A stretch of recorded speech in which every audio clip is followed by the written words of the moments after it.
अयोध्या के राम मंदिर में चढ़ावा की चोरी को लेकर अब भाजपा के पूर्व सांसद ब्रजभूषण शरण सिंह भी खुलकर मैदान में आ गए हैं।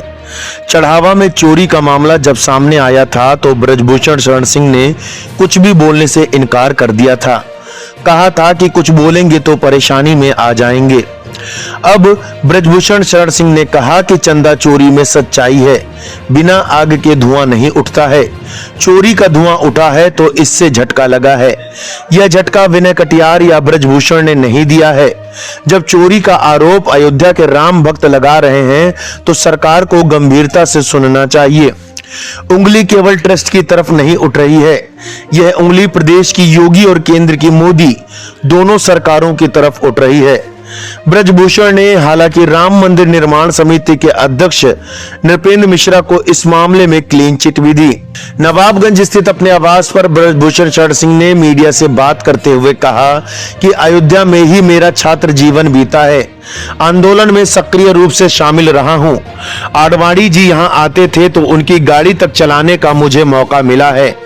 कार सेवकों पर गोली चलने से 2 महीने पहले मुझे अरेस्ट कर लिया गया था। ढांचा गिराए जाने में 40 लोगों को आरोपी बनाया गया था, उनमें सबसे पहली गिरफ्तारी मेरी हुई थी। विनय कटियार उस समय राम मंदिर आंदोलन के हीरो की तरह थे। वह पिछड़े वर्ग के होने के कारण मंदिर आंदोलन के सभी नेताओं के चहेते थे।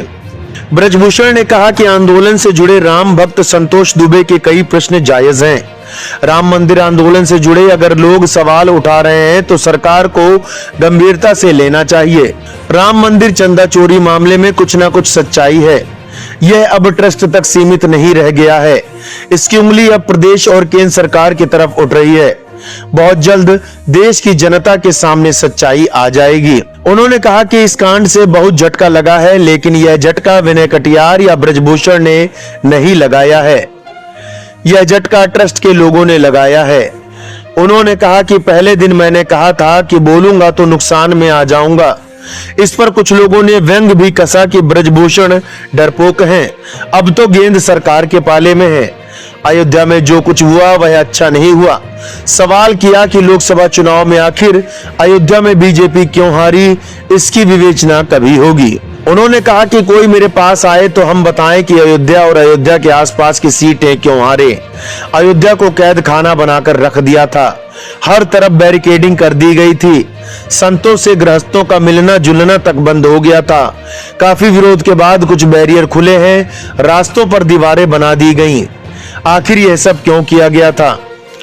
कहा कि जिस तरीके से दस्तावेज पेश किया जा रहा है उस तरीके से अयोध्या में और भी बहुत कुछ हुआ है। उन्होंने नृपेंद्र मिश्रा को क्लीन चिट देते हुए कहा कि अयोध्या में जो हुआ वह बहुत अच्छा नहीं हुआ। मैं नृपेंद्र मिश्रा को पूरी तरीके से निर्दोष मानता हूं। उन्होंने यह भी कहा कि मुझे उम्मीद है कि सरकार कठोर कार्रवाई करेगी और ठोस कदम उठाएगी। ब्रजभूषण शरण सिंह के इस बयान को लेकर आप क्या समझते हैं, हमें कमेंट बॉक्स में जरूर बताएं।